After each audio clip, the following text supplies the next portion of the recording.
Boa tarde, queridas ouvintes da Rádio Três Rios. Boa tarde, queridos ouvintes. Estamos aqui nesse sábado lindo e abençoado por Deus, com a imensa gratidão pela companhia de vocês. Agradecemos desde já a toda a equipe da Rádio Três Rios por abrir espaço para o programa Uma Razão para Viver, realização da Sociedade Espírita Joana de Ângeles. Aqui quem vos fala é Diogo da Mata. E estou muito feliz com essa oportunidade de divulgação da doutrina espírita. E vamos para o nosso programa de hoje. O tema será o Espiritismo e os equívocos dos seus perseguidores. Quando falamos de Espiritismo, sabemos que é uma doutrina dos espíritos que não foi criada por Allan Kardec, e sim codificada. Kardec recolheu todas as informações do mundo espiritual e organizou em suas obras. A primeira obra que foi lançada no dia 18 de abril do ano de 1857, que o título era O Livro dos Espíritos. O livro foi organizado e escrito após uma série de estudos sérios e pautados em uma metodologia cuja comprovação passava pela parte científica, filosófica e religiosa. E toda essa metodologia não dá brechas para refutações, para questionamentos, por mais que elas surjam em todos os tempos por aqueles perseguidores implacáveis que preferem atacar antes de obter o conhecimento real dos fatos. E isso se dá pela ignorância do não saber, mesmo pela incompreensão da verdade ou pela velha preguiça de pesquisar. Venho trazer para o nosso programa o exemplo dessa ignorância acontecida lá no século XIX, que faz parte da história do Espiritismo. O episódio ficou intitulado como O Auto de Fé de Barcelona. O ano era 1861. Lembrando que o Livro dos Espíritos teve a sua publicação em 1857. Então, um pouco depois veio ocorrer esse episódio. O Auto de Fé de Barcelona foi um triste episódio a envolver o espiritismo e o poder conservador europeu do século XIX. Auto de Fé de Barcelona foi uma expressão notabilizada por Allan Kardec para se referir à queima em praça pública de 300 livros espíritas, realizada no dia 9 de outubro de 1861, em Barcelona, na Espanha. Lá em Barcelona, havia um editor francês que abriu uma livraria, já estava estabelecido no comércio local, e solicitou a Kardec uma partida de livros espíritas para expor e para vender em sua livraria, já que se identificou com as obras de Allan Kardec. Porém, quando os livros chegaram na Espanha, foram apreendidos na alfândega por ordem do bispo de Barcelona. E esse bispo alegou o seguinte: a Igreja Católica é universal, e os livros, sendo contrários à fé católica, o governo não pode conceder que eles podem vir perverter a moral e a religião em outros países. Essa foi a alegação do bispo. E o mesmo recusou devolver esses livros apreendidos para a França, para Allan Kardec. Resolveu apreender as obras e condená-la à destruição por fogo. Mais tarde, em novembro do mesmo ano, Allan Kardec relatou o episódio na Revista Espírita, essa queima desses 300 livros espíritas que aconteceu em outubro, em Barcelona, na Espanha. Então, Kardec fez a referência na Revista Espírita com o título O Resto da Idade Média. Como evento noticiado pela imprensa do mundo inteiro, e evocando as antigas fogueiras do Santo Ofício. Então, Kardec fez uma comparação do que havia acontecido, né, em Barcelona, na Espanha, com as fogueiras que aconteciam na Idade Média. E o que parecia ser um mal tornou-se um forçoso bem, chamando a atenção de mais gente para aquela doutrina que nascia. Aquela velha questão, tudo que acaba sendo, de certa forma, proibido, nos chama a atenção. Então, a sociedade da Espanha, que presenciou, né, ficou sabendo de tudo que estava acontecendo com a queima desses livros espíritas, se sentiu atraído por aqueles livros, o que tinha naqueles livros que poderiam chamar a atenção, que levou o bispo a determinar uma queima em praça pública. Então, isso atraiu a atenção, a curiosidade das pessoas. E Kardec disse: graças a esse zelo imprudente, todo mundo na Espanha vai ouvir falar do Espiritismo. E é tudo que Kardec desejava naquele momento. Então, o ato que aconteceu lá em Barcelona da queima dos livros, podemos pensar que valeu muito mais do que se vendesse os 300 livros na livraria. Tudo teve uma repercussão muito maior. E Kardec continuou a dizer: podem-se queimar os livros, mas não se queimam as ideias.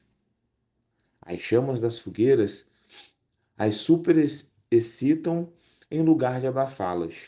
As ideias, aliás, estão no ar e não nas cordilheiras, não num lugar palpável, né? Quando uma ideia é grande e generosa, ela encontra milhares de peitos prontos para aspirá-la. Então, Kardec faz uma comparação que o ideal espírito estava no ar, não estava preso em algo material como um livro. E bastava encontrar, né, um peito aberto para aspirar esse ar com as ideias espíritas, que todo o ideal ia se espalhar, ia ter mais pessoas conhecendo a doutrina que nascia naquele momento. A codificação espírita realizada por Allan Kardec há 167 anos sempre foi algo de questionamento, preconceito e até de perseguição pela sociedade, como no ato que acabei de exemplificar que aconteceu lá em Barcelona. E isso tudo, eles já estavam tendo um amparo do mundo espiritual, tanto que Kardec foi preparado que lá no Evangelho segundo o Espiritismo, que foi publicado em 1864, então temos aí 3 anos após todo esse acontecimento lá em Barcelona, ele já apresentou tal situação. E essa apresentação está no capítulo 28, intitulado Coletânea de Preces Espíritas, presente nos itens 50, 51 e 52, que nos é apresentado a prece pelos inimigos do Espiritismo. Então, uma obra que foi lançada em 1864 já trazia ali um registro que haveriam inimigos, questionadores, perseguidores, alvos de preconceito. O Espiritismo ia passar por esse processo. E Allan Kardec já veio preparando todas as pessoas que se envolveram no seu estudo para poder continuar a sua jornada e conseguir ali preparar e tornar o Espiritismo mais forte, mais presente, melhor estruturado. Estamos falando de um livro que foi publicado em 1864. Reforça que a perseguição já acontecia, como no exemplo que eu trouxe lá de Barcelona. E poderia continuar acontecendo, por se tratar de uma nova doutrina que estava sendo apresentada à sociedade da época. Toda ideia nova cria ponto de reflexões, pontos de questionamento. E ainda por cima incentiva o despertar das consciências. Será possivelmente perseguida. Tudo que vem traz a reflexão, que questiona os nossos pensamentos, nossos atos, que incentiva esse despertar da consciência, acaba incomodando toda a sociedade da época. Lembrando que a sociedade do século XIX da Europa, eu vou pegar a Europa como referência, já que as publicações de Kardec ocorreram lá na França, era sua maior parte da religião católica. Os representantes do catolicismo, muitas das vezes, eram muito próximos também à classe nobre da época. E essa relação poder, religião, muitas das vezes tinha o objetivo de manter o status quo, manter a sociedade da maneira que estava, que era conveniente para essa classe dominante. O que era interessante para esse grupo social, ligado à parte religiosa e também à parte nobre da sociedade. Está aí mais um dos motivos de tantos questionamentos e perseguições à doutrina espírita. Mas Kardec, com auxílio do mundo espiritual, já fora alertado de tal possibilidade, tanto que está o registro lá no Evangelho segundo o Espiritismo. Nesse mesmo capítulo, lá no item, no capítulo 28, o item 51 do Evangelho segundo o Espiritismo, temos as seguintes colocações trazidas no seu prefácio. De todas as liberdades, a mais inviolável é a de pensar, que abrange a da nossa consciência.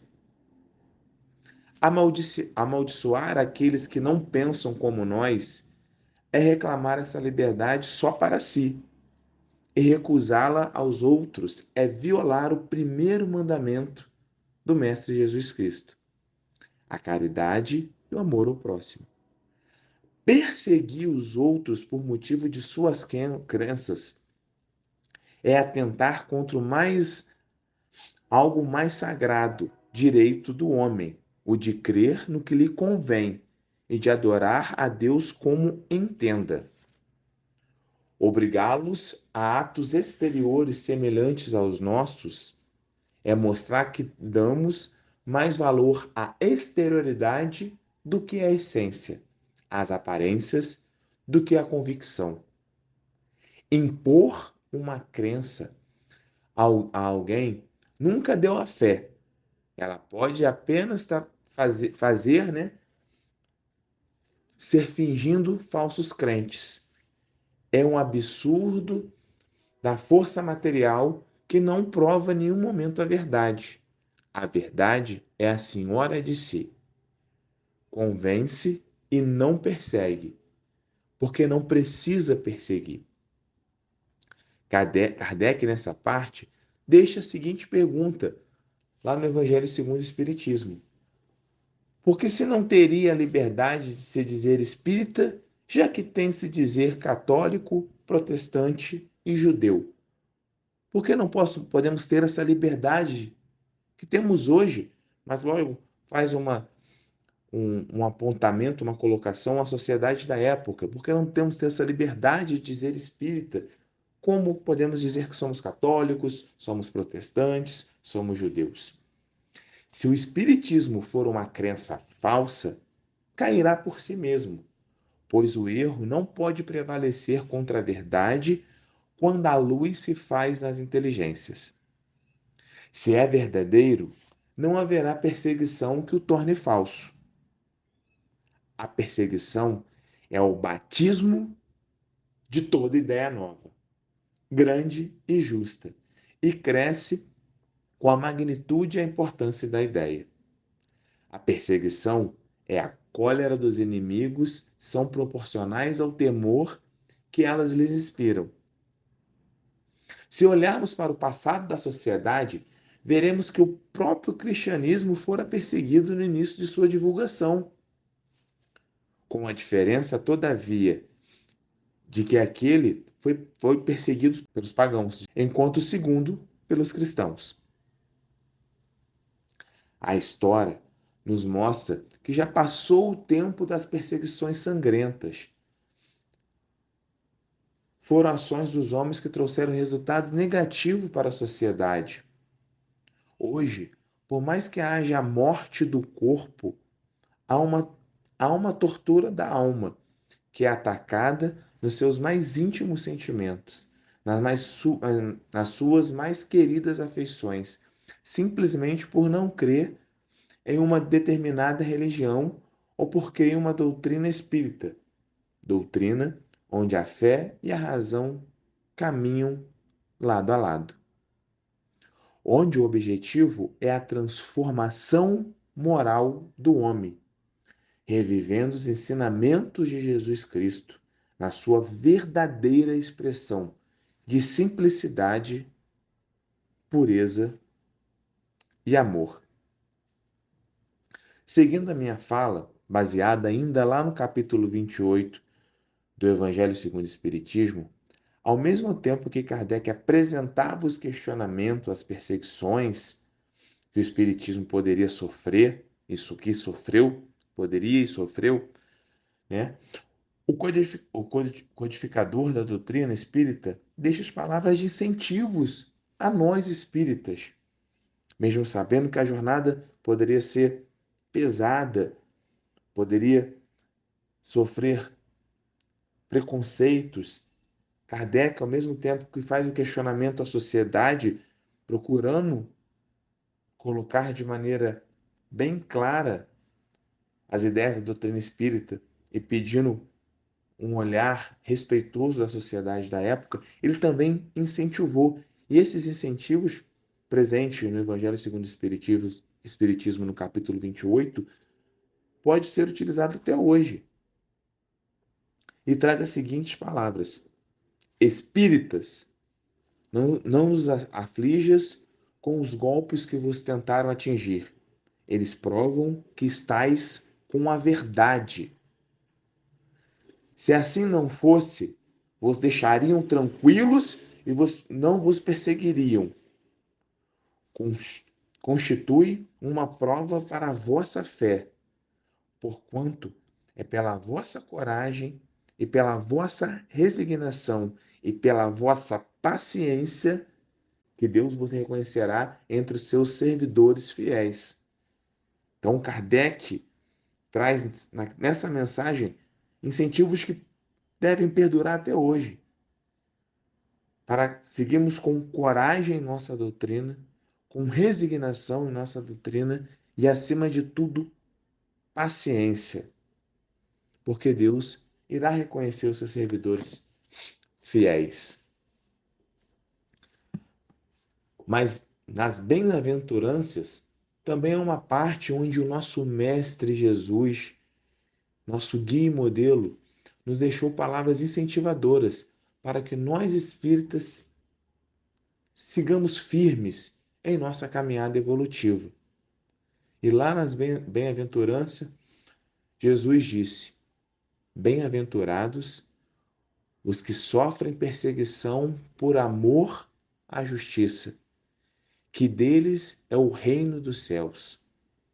Não temais os que matam o corpo, mas que não podem matar a alma. Então tá aí não só uma palavra de incentivo do nosso codificador Allan Kardec, mas acima de tudo do nosso mestre maior, Jesus, que na sua bem-aventurança, que são várias, traz essa mensagem que iremos sofrer perseguição por amor à justiça, para não devemos ter medo, possamos seguir firme, mesmo havendo os equívocos dos perseguidores. E você que ligou o rádio nesse instante, estamos aqui com o programa Uma Razão para Viver, realização da Sociedade Espírita Joana de Ângeles. Para você ouvinte que não sabe onde fica a nossa instituição e quer fazer uma visita, nossa, será muito bem-vindo, será muito bem-vinda. A Sociedade Espírita Joana de Ângeles fica situada na Travessa Paulino Alves Tavares, número 6, no bairro da Vila Isabel, ao lado do residencial Vila Nova 1. Nossas reuniões públicas são às segundas, quartas e quintas, com o acolhimento começando no horário de 19h30. Ficaremos felizes demais com sua visita. Nossa instituição possui evangelização aos domingos, no horário de 9h30.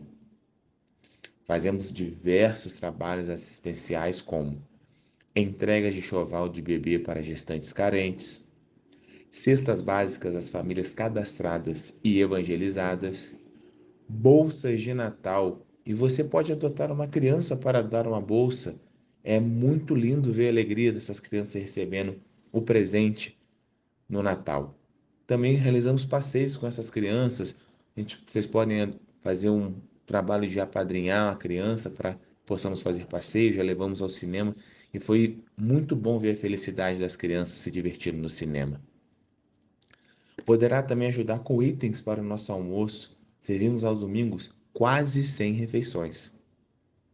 Também poderá doar roupas em bom estado para o nosso bazar, que é um sucesso na cidade.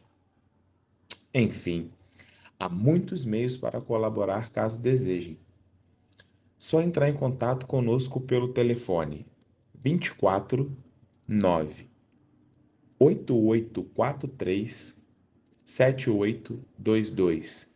Vou repetir o telefone 24 9 8843 7822. E vamos seguir para nosso segundo momento do programa de hoje. Lembrando que o tema é o Espiritismo e os equívocos dos seus perseguidores. Na primeira parte do programa, abordamos alguns episódios em que a doutrina espírita sofrera perseguições e fora alvo de preconceito em sua história. Isso mesmo, a doutrina espírita, que quando tanto nos dedicamos ao estudo, à prática, já foi alvo de várias perseguições por ser uma ideia nova a ser apresentada à sociedade. Tudo que é novo, no primeiro momento, causa certa estranheza, acaba sendo até motivo de desconfiança. Mas, perseverando no bem, praticando o amor, a doutrina espírita vem ocupando cada vez mais espaço em nossa sociedade. Foram acontecimentos, com questionamentos e perseguições, a doutrina codificada por Allan Kardec, lá na França, no século XIX.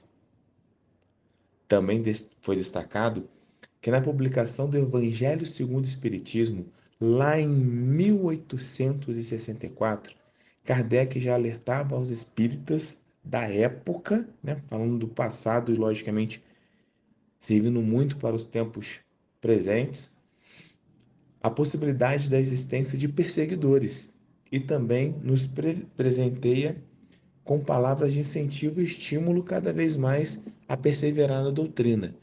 Então, ao mesmo tempo que Kardec nos alertou, nos deu também a ferramenta e incentivo para perseverar nos estudos e na prática da doutrina espírita.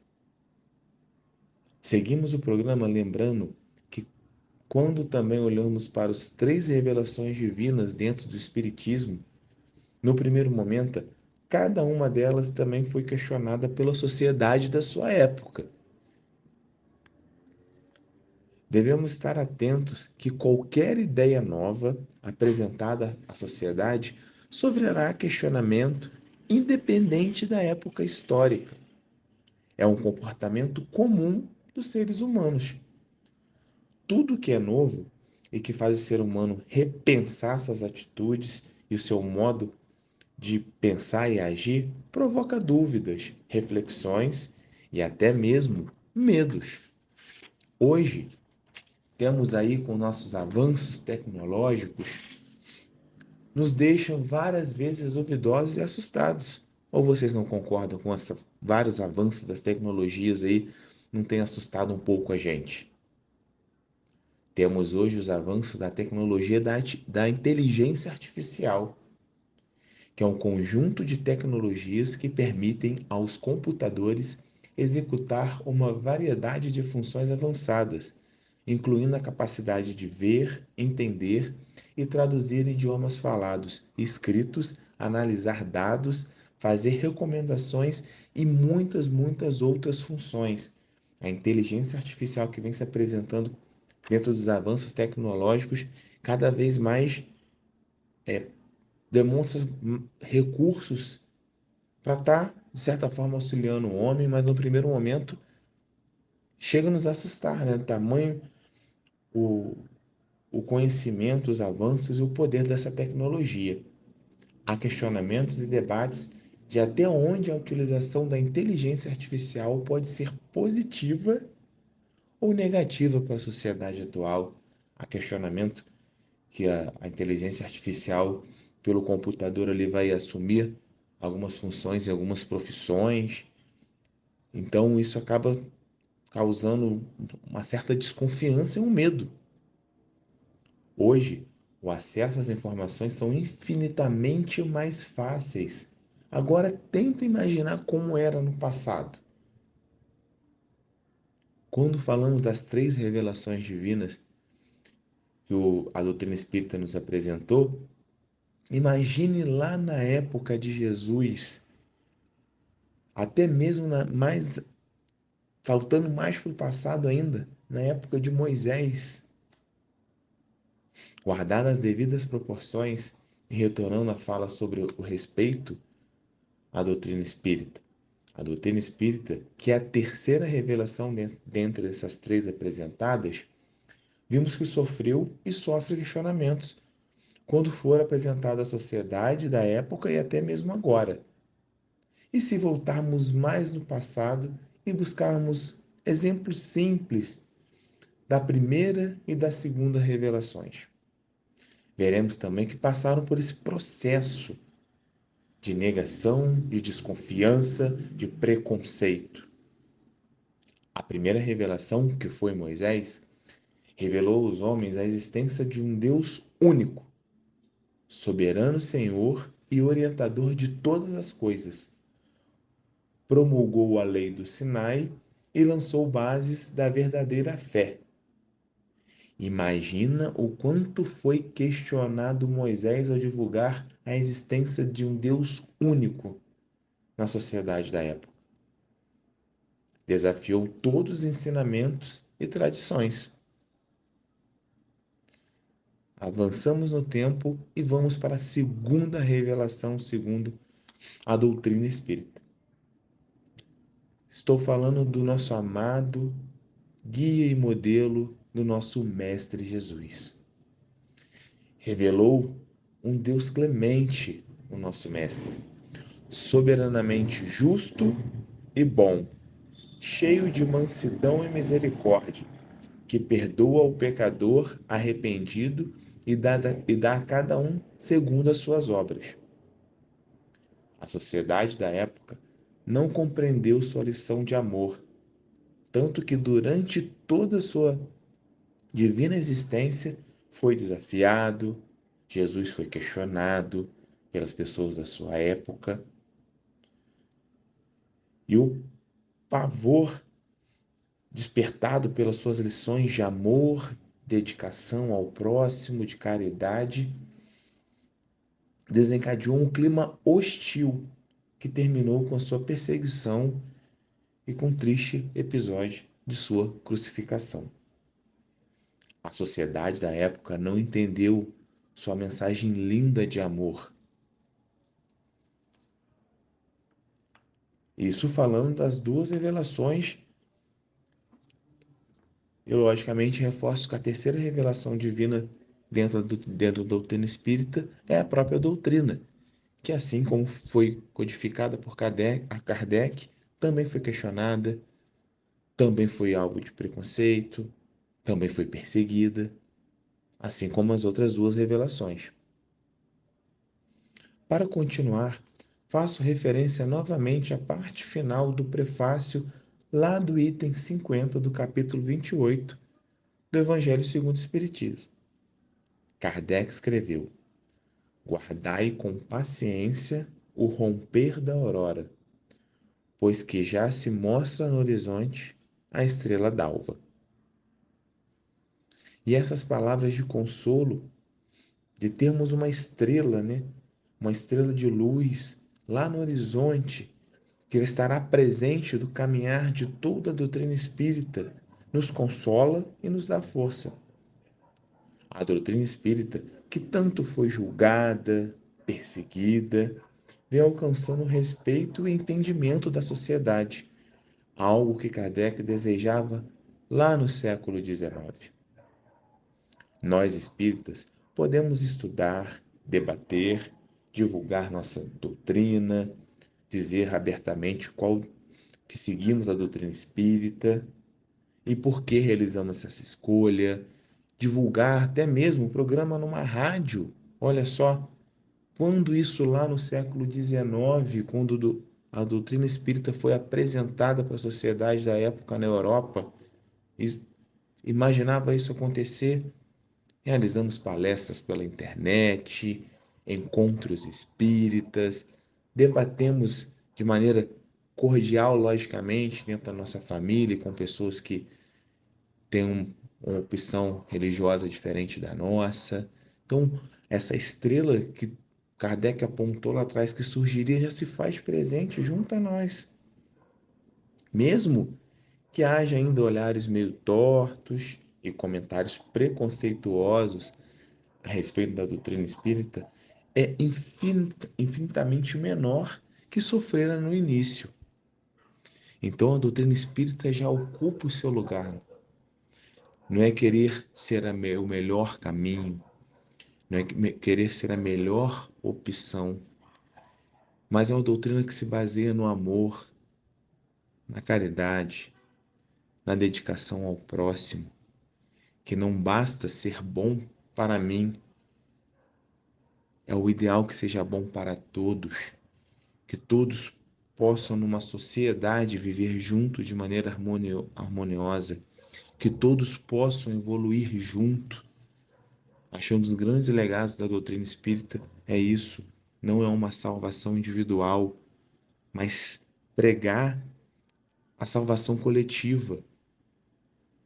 E outro traço muito importante da doutrina espírita, que além das palavras que nos orienta, nos conforta, ela traz para uma prática, traz para uma ação.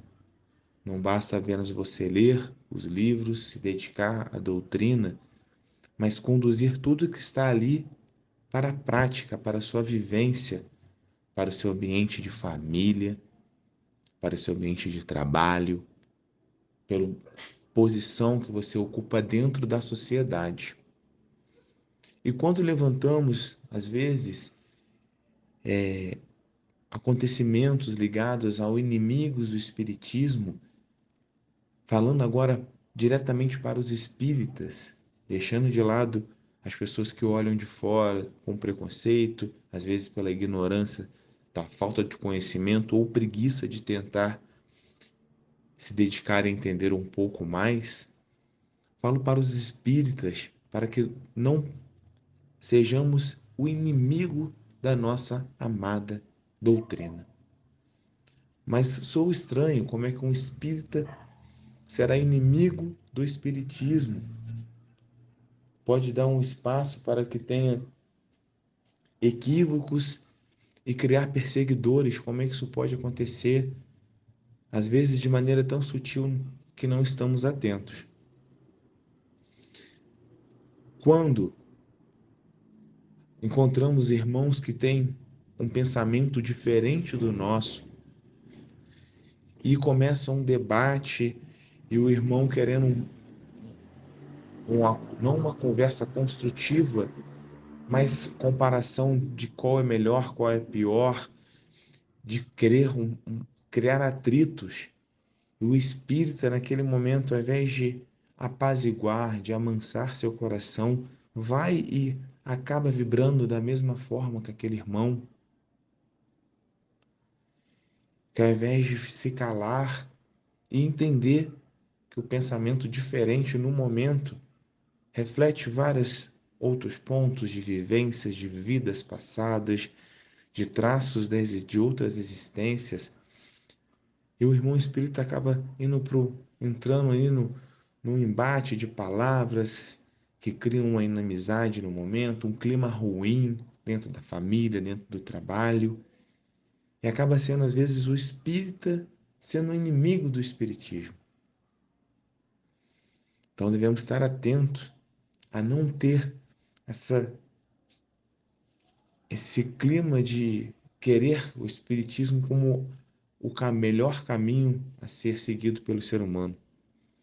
Até porque, em um estudo que assisti um tempo atrás, o palestrante fez uma referência muito bonita, que o espiritismo está se espalhando pelo mundo, está aumentando o número de seguidores do espiritismo, não por ser o melhor caminho, porque o espiritismo divulga o amor.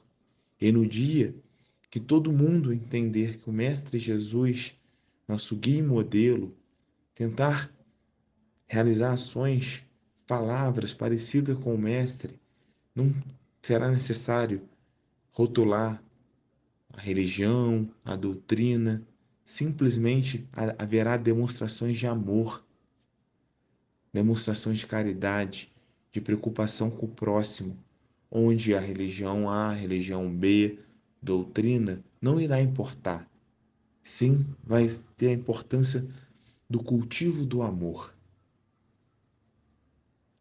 Outro ponto que não podemos, nós espíritas, sermos inimigos do espiritismo, que é por termos uma doutrina que nos consola, que nos aconselha, que nos acolhe, sem julgamento.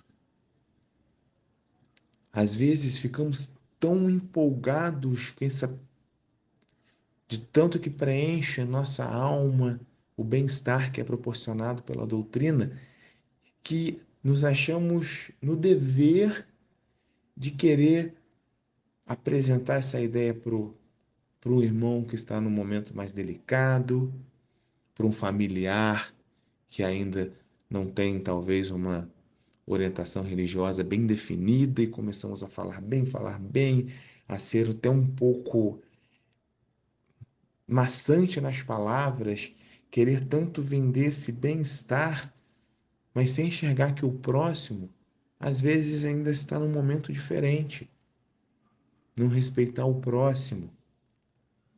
Nós espíritas devemos estar atentos, porque não podemos ser inimigo da doutrina que nos dedicamos, que praticamos. Mas às vezes, por uma forçação de barra, acabamos metendo os pés pelas mãos, como diz o ditado. E também vou para a última parte, que é importante também para nós inimigos do espiritismo, para não sejamos inimigos do espiritismo, né? Que possamos trabalhar bem a nossa doutrina. Como espíritas, devemos estar atentos. Uma doutrina que prega o amor, prega a caridade, que nossos atos sejam sempre uma prática, um exemplo para os que estão em nossa volta. Às vezes o espírita acaba assim dedicando tanto dentro da casa espírita, mas fora da casa espírita, no relacionamento com a família, não demonstra a mesma paciência, não demonstra a mesma dedicação. Às vezes com um colega de trabalho que tem um pouco mais de dificuldade para entender algum momento que a empresa passe, que o patrão fale alguma coisa, ou até mesmo no papel de patrão para direcionar as ações dos empregados, ali o espírita não demonstra. O espiritismo está ligado à vivência prática. Então, para não sermos inimigos do espiritismo, devemos estar atentos às nossas ações, à nossa colocação dentro da sociedade. Não é querer ser melhor que ninguém, apenas ser a pessoa que tenta entender, que tenta acolher, que tem um coração, um ouvido para escutar o irmão aflito. Não fique restrito apenas ao ambiente da casa espírita que frequenta, aos irmãos que seguem a mesma doutrina.